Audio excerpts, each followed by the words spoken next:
हम चलते हैं आपको मधुमक्खी पालन के लिए ले जाने मधुमक्खी वाटिका IRMD कॉलेज अंबिकापुर में। यहाँ के विशेषज्ञों से भी आपको मिलवाते हैं। कीट विशेषज्ञ डॉक्टर सचिन जायसवाल जी।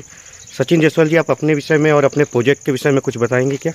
मैं डॉक्टर सचिन कुमार जायसवाल राजमणि देवी कृषि महाविद्यालय अनुसंधान केंद्र अंबिकापुर में हूँ। ये प्रोजेक्ट 2009 से चल रहा है। अखिल भारतीय मधुमक्खी पालन परागण अनुसंधान केंद्र है। इसके अंतर्गत हम लोग मधुमक्खी के विभिन्न प्रकार के जो प्रजातियाँ हैं, जो तीन प्रकार की प्रजातियाँ हैं।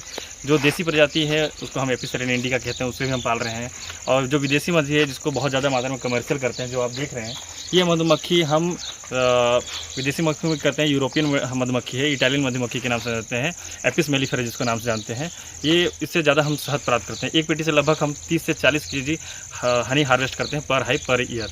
और उसके बाद फिर हम एक डंक रहित, आप उधर देख रहे होंगे, ये जो छोटे छोटे बॉक्स में जो दिख रहे हैं साइड के नीचे, इसमें टीन लगाकर, ये डंक रहित मधुमक्खी है, इससे भी हम पालन कर रहे हैं। तो हम दोस्तों मधुमक्खी पालन करते समय बहुत सी चीज़ को ध्यान नहीं देते हैं। किसान पालक जो किसान भाई हैं, क्या होता है, मधुमक्खी के जो पेटी आप देख रहे हैं, इसके आवागमन आने जाने का कार्यक्रम चलते रहता है। लेकिन यहाँ जैसे ही मधुमक्खी के जो दुश्मन कीट होते हैं, जैसे आप मेरे हाथ में देख रहे हैं ततैया कीट, ये वास्प है ना, ये क्या है? ततैया है, जिसको हम बर्रो के नाम से जानते हैं। हाँ। ये बर्रो क्या होता है, किसान भाई लोग इसको, जैसे हम मधुमक्खी की पेटी के सामने ये जैसे दिख रहा है, इस तरीके से हाइव के सामने आएगा। और जिस तरीके से हाइव के सामने आके क्या करता है, ये जिंदा जितने भी मधुमक्खी हैं उसको पकड़ के अपने घर भोजन के रूप में लेता जाता है। ये मांसाहारी होते हैं। ये जो जीव होता है ततैया मांसाहारी होते हैं। ये हमारे मधुमक्खी को परिवार को बहुत खाकर नुकसान पहुंचाते हैं। आप देख रहे होंगे, हम हैंड नेट की सहायता से, आप देख रहे हैं ये जीवित है। हैंड नेट की सहायता से हम, जैसे कि ये पेटी में आता है, जैसे आप देख रहे होंगे ध्यान से, तो ये तो अंदर भी चला जाता है? हाँ, अंदर भी चला जाता है। सर, इसके बारे में थोड़ा दिखाना चाहूँगा। जैसे ही मधुमक्खी, अगर आपके ततैया दिखता है तो ततैया को देखेंगे, ततैया तुरंत एग्रेसिव हो गया, देखिए, है ना, मधुमक्खी एक्टिव हो जाता है। अब मधुमक्खी खुद इसको मार रहे हैं। मधुमक्खी मार देगी इसको, मधुमक्खी मार के खत्म कर देगी। आप देखेंगे मधुमक्खी मारना स्टार्ट कर दिए। और थोड़ी देर में इसको, ये जो देख रहे हैं मधुमक्खी एक बॉल बनाएगी। इस बॉल के द्वारा इसको मधुमक्खी पूरा ततैया को मार के खत्म कर देगी। देखिए, थोड़ी देर बाद ये पूरा मधुमक्खी मार के इसको खत्म कर देंगे। तो ये तो नुकसानदायक नहीं है ना? ये नुकसानदायक है, मधुमक्खियों के लिए नुकसानदायक है। लेकिन इसको हम लोग प्रतिदिन इसको हम मार के इकट्ठा करते हैं, ताकि ये होने वाले नुकसान, हम प्रतिदिन देख रहे हैं 60-70 मधुमक्खी, ये भी जीवित है, देख रहे होंगे, 60-70 ततैया पर डे हम प्रति हाइव के सामने मार देते हैं। अगर आस पास उत्तरी पहाड़ी क्षेत्र, जो अभी हम बात करते हैं, उत्तरी पहाड़ी क्षेत्र में जो किसान भाई मधुमक्खी पालन कर रहे हैं, उनके लिए बहुत बड़ी चुनौतियाँ हैं। तो इसका नियंत्रण करने के लिए सबसे पहले आसपास में देखें कि ततैया का कोई टीला तो नहीं है, उसका घोंसला तो नहीं है। ये गोल आकार का बनाया होता है बहुत बड़ा टीला, उस टीला में हमको देखना चाहिए, जैसे बांस के पेड़ के आसपास में या लीची के पौधे हैं, या फिर आप देखे होंगे आसपास में पलास के पौधे हैं, उसमें भी अपना ये बना लेते हैं। पॉलिनेशन में बहुत ही महत्वपूर्ण भूमिका निभाती है हमारी मधुमक्खियाँ। आप देख रहे होंगे यहाँ पॉलिनेशन कर रहे हैं कितने अच्छे से। मेलिफेरा स्पीसीज है जो नाइजर के फूल में परागण के काम कर रहे हैं। तो ये यहाँ पे आप इसका कल्टीवेशन पूरा आप लोग करते हैं? जी सर। तो दूसरा चीज़ मैं पूछ रहा हूँ, जैसे इनका पॉलिनेशन में, जैसे ये सेल्फ पॉलिनेशन का मतलब अपने से मधुमक्खी शहद तो बना सकती है? जी। परागण में देखिए, मैं आपको दो तरीके से बताऊँ। मधुमक्खी हमारे लिए दो तरीके से फायदा है, प्रत्यक्ष रूप से, अप्रत्यक्ष रूप से। अप्रत्यक्ष रूप से कैसे? जैसे कि हमारे किसान भाई जो फसल लगाए हैं, उसमें क्या होगा, परागण की क्रिया होगी तो हमारे फसल का उत्पादन बढ़ जाएगा। साथ ही साथ हम लोग का जैसे फसल उत्पादन तो बढ़ जाएगा, इसके साथ साथ हमको प्रत्यक्ष रूप से क्या क्या मिलता है, शहद मिलेगा, पराग मिलेगा, प्रोपोलिस मिलेगा, वैक्स मिलेगा, रॉयल जेली मिलेगा। और क्वीन रेयरिंग करके हम अपना कॉलोनी, एक कॉलोनी से 3 कॉलोनी, 4 कॉलोनी। अच्छा, मुझे ये क्वेश्चन सवाल आता है कि एक मधुमक्खी के एक रानी रहती है? जी, एक छत्ते में एक रानी रहती है। और श्रमिक कितने रह सकते हैं? श्रमिक इसमें हम हजारों की संख्या में श्रमिक होते हैं। और नर जो होती है, नर की संख्या इसमें 20 से लेके 200 तक इसमें नर की संख्या होती है। जब हम बात करते हैं, एक क्वीन सेल बनती है, एक से अधिक ज़्यादा क्वीन सेल बनने लगती है तो हमको क्वीन सेल तोड़ देना चाहिए। अन्यथा क्या होती है, हमारी जो रानी सेल जब बनती है तो उसमें क्या होता है, परिवार बढ़ता है, तो एक जो रानी होती है, पुरानी रानी, वो छोड़ के नए रानी बनाने, अपना घोंसला बनाने चली जाती है। तो उसमें फिर हमारा परिवार का, अगर हमको मान के चलिए नई कॉलोनी बनानी है, तो नई कॉलोनी बनाना है तो उसके लिए हमको सबसे पहले अपना पेटी का चयन करेंगे। ऐसा पेटी चयन करेंगे जिसमें हमको ज़्यादा शहद मिलता हो, और ऐसा पेटी जिसमें मधुमक्खी हमको डंक बिल्कुल कम मारती हो। मतलब हम उसके स्वभाव को पहले पहचानते हैं। स्वभाव अगर हमको समझ में आता है कि अच्छा प्रोडक्शन दे रही है, उसी कॉलोनी का पेटी को चयन करना चाहिए। उसके बाद फिर हमको परिवार को बढ़ा करके उसे रानी सेल डेवलपमेंट करना चाहिए। वो कैसे किया जाता है? तो सबसे पहले जैसे हम वैक्स सीट होता है, तो क्वीन रेनिंग इक्विपमेंट्स आता है, जिसमें हम लोग क्या करते हैं, ग्राफ्टिंग करते हैं।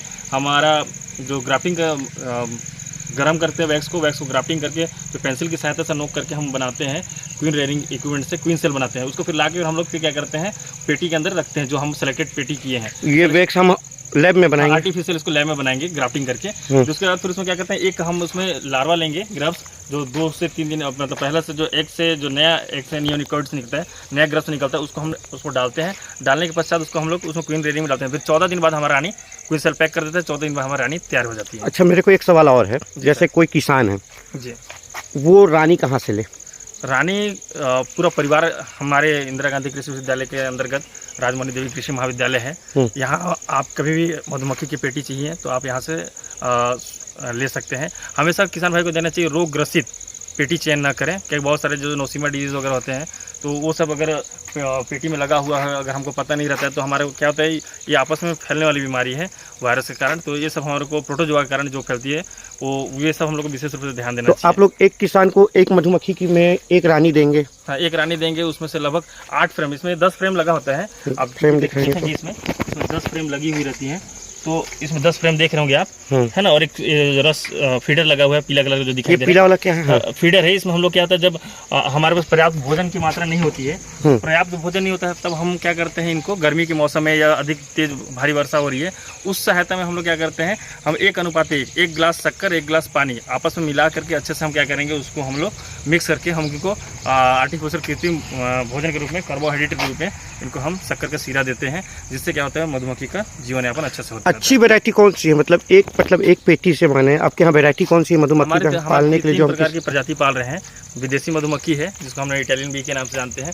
दूसरा हम बताएं कि एपिस सेरेना इंडिका जो हमारे भारतीय मधुमक्खी है। और तीसरा हम बताएं स्टिंगलेस बीज, जो हमारे सबसे अच्छा, अगर प्रोडक्शन के मामले में बात करेंगे तो सबसे अच्छे हमारे बीज है हमारा मेलीफेरा। उसके बाद है हमारा देसी मधुमक्खी मेलीफेरा इंडिका। हाँ, मेलीफेरा और इंडिका हम देसी और विदेशी प्रजाति का ही पालन के लिए सजेस्ट करेंगे। अगर शहद अगर बहुत बिजनेस के मामले में करना है तो हमको एक स्थान से नहीं ले सकते उत्पादन, हमको घुमाना पड़ता है। तो माइग्रेटरी बीज के नाम से इसको जानते हैं। तो एक स्थान जहाँ फूलों की संख्या अच्छा हो, भरपूर मात्रा हो, ऐसे जगह हमको घुमाते रहना चाहिए। जैसे हमको पता है हमारे यहाँ इंदिरा गांधी कृषि विश्वविद्यालय के जो राजमणि देवी कृषि महाविद्यालय है, यहाँ हमारे लीची का बागान है। तो लीची के बागान से हम लोग लीची फ्लेवर शहद तैयार करते हैं, नाइजर फ्लेवर शहद हमारा निकालता है।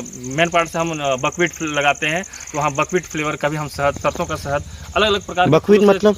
बकवीट हमारा जो मेन पार्ट में लगता है, टाऊ जिसको कहते हैं, तो उससे भी हम शहद निकालते हैं। तो अलग अलग प्रकार का यूनिफ्लोरा, मल्टीफ्लोरा हनी भी हम, हनी क्वालिटी टेस्टिंग लेबोरेटरी हमारे यहाँ लग चुका है, तो उससे हम आइडेंटिफाई। फाइनेंस की बात करें मतलब इसमें प्रॉफिट अब हमको एक पेटी से हमको लगभग किसान के लिए 30 से 40 किलो हमको शहद मिलता है। और उसको हम 400 से 500 रुपये प्रति। 30 से 40 किलो कितने समय में मिल जाएगा? हमको 1 साल मिल जाएगा सर। मतलब हर सितंबर अक्टूबर अभी जब चल रहा है, इस मौसम में क्या होता है, फूल अच्छे देख रहे होंगे कितने अच्छे। हार्वेस्ट मतलब एक छत्ता में शहद कितना दिन में तैयार हो जाएगा? जैसे हम 15 दिन के अंतराल पे हम शहद निकाल सकते हैं सर। पहले हमको अपना कॉलोनी स्ट्रॉन्ग है कि नहीं, कॉलोनी पे डिपेंड करता है आपका शहद कितना निकलेगा और फूल की मात्रा। आपके पास ऐसा कोई कॉलोनी है जो बन के तैयार है जिसमें हम शहद निकालने का देख सकते हैं सर।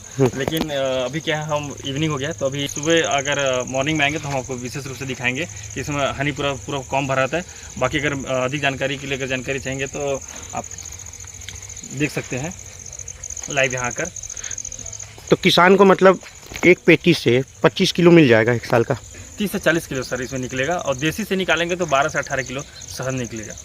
तो बताइए कैसे तैयार किया जाता है? ये कृत्रिम छत्ता होता है सर, इसको हम लोग आर्टिफिशियल बनाते हैं अपना यहाँ लैब में। लैब में तैयार करने का, जैसे हम खांचा देख रहे होंगे, इसमें इस खांचे में हम क्या करते हैं, जो खांचा दिख रहा है इसमें खांचे में इसको शेप में काटने के पश्चात क्या करते हैं, हम लोग लगाते हैं मोमबत्ती कैंडल की सहायता से, देख रहे होंगे कैंडल की सहायता से बूंद बूंद गिरा रहता है, उसको चिपका देते हैं। ये छत्ता क्या चीज़ का बनता है? मोम का छत्ता है सर। छत्ता को हम जैसे हम इसमें लगाएंगे फ्रेम में, तो क्या मधुमक्खी जल्दी काम करना शुरू कर देगी। अच्छा, ये भी तो सेल हो सकता है? जी सर, मैं आपको बताया सर, वैक्स निकालते हैं। ये भी एक प्रकार का प्रोडक्ट है। वैक्स से हमको बहुत ज़्यादा लाभ मिल सकता है। वैक्स सीड बना सकते हैं, हेयर वैक्स बना सकते हैं, मूछ वैक्स बना सकते हैं, लीक केयर बना सकते हैं। तो विभिन्न प्रकार के जो प्रोडक्ट हैं, हम कॉस्मेटिक प्रोडक्ट, उसको हम वैक्स से भी बना सकते हैं। अच्छा, किसानों को ये बताइए जैसे अगर वो मधुमक्खी पालन करना चाहता है, जी सर, तो उसके लिए वो क्या क्या चीज़ का ध्यान में रखें? मधुमक्खी पालन करते समय विशेष रूप से ध्यान दें कि हमको प्रॉपर रूप से मधुमक्खी पालन का पूर्ण ज्ञान हो।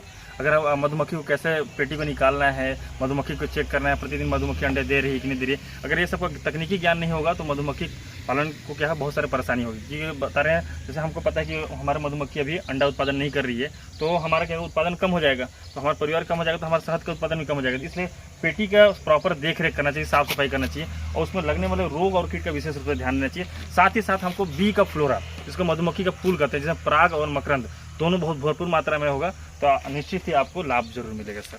अगर हम 1 पेटी या 2 पेटी से शुरुआत कर सकते हैं? 1-2 पेटी से हम सिर्फ परागण के लिए सीखने की पर्पज से करते थे। अगर कमर्शियल कमर्शियल की बात करेंगे हम तो क्या है, जैसे हमको पता है सर, हम 1 पेटी के देखने के लिए 1 लेबर ही लगेगा, 25 पेटी देखने के लिए भी हमको 1 ही लेबर लगेगा। तो इस चीज़ को हम किसान बंधु को हम सजेस्ट करते हैं, हम कम से कम 10 पेटी से स्टार्ट करें, कम से कम 10 पेटी जो किसान भाई हों। और कॉस्ट कितना है? अगर हम बात करें तो ये अगर मेली फेरा की बात करें तो 5000 पर पेटी आ जाएगा और देसी पेटी करें तो हमारा 3000 प्रति पेटी आ जाएगा। प्रोडक्शन दोनों में सेम है? नहीं, प्रोडक्शन सर इसमें उसमें 12 से 18 किलो प्रति हाइप प्रति ईयर है और इसमें सर 30 से 40 किलो प्रति हाइप प्रति ईयर है। ज्यादा नुकसान कौन सा, मतलब इंसान को काटने के लिए ज्यादा अग्रेसिव कौन है? अग्रेसिव मधुमक्खी कोई नहीं है। हम अग्रेसिव मतलब हम भंवर मक्खी को मानते हैं क्योंकि वो बहुत ज्यादा डंक मारते हैं, जो बड़े बड़े पेड़ के छालों में रहते हैं। ये मधुमक्खी पालने योग्य है, ये अंधेरा में रहना पसंद करती है। ये डंक, हम जैसे हम बात करें डंक की बात, तो हम जैसे धुआं दे देते हैं तो उसमें जो गंध आती है धुआं से, क्या जो उनका अलार्म फिरोमोन होता है वो क्या होता है आपस में मिक्स हो जाता है, जिसके कारण कहते हैं वो हमको अग्रेसिव होकर काटती नहीं है।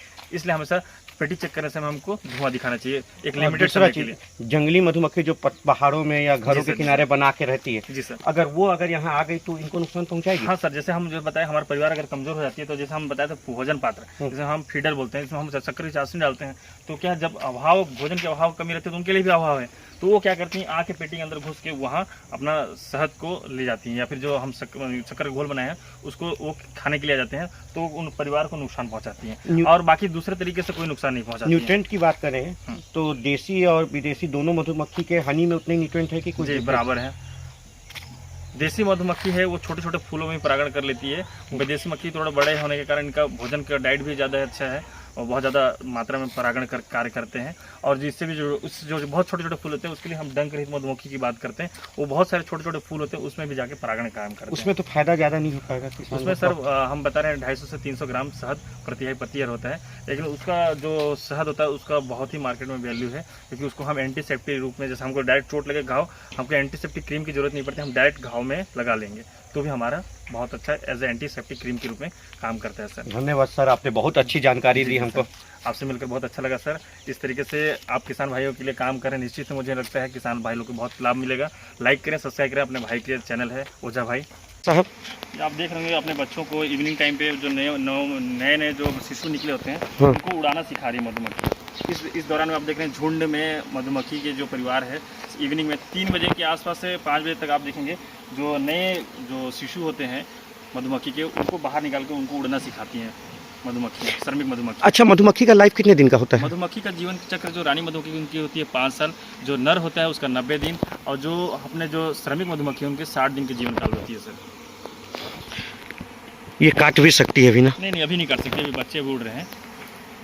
इनके में डंक नहीं होगा? अभी डंक है सर, लेकिन अभी काटेंगे नहीं। इनको सिखाया जाता है उड़ना? वो उनके जो मधुमक्खी कमांड करती हैं रानी मधुमक्खी कि अभी इनको सीखना है, तो ये अभी मधुमक्खी रानी जो कि कमांड से श्रमिक जितने मधुमक्खी हैं उन लोग उड़ना सिखा रहे हैं। आप नीचे भी देख रहे हैं बहुत सारे मधुमक्खी जो उड़ नहीं पा रही, वो नीचे गिर भी रही होंगी। हाँ, कुछ देर बाद वो देखिए सब पूरा झुंड में इतने वार्मिंग अप करेंगे, उसका फिर सब पूरा मधुमक्खी के अंदर घुसना। सारे मधुमक्खी पेटी से बाहर निकल रहे हैं और झुंड में घूम रहे हैं।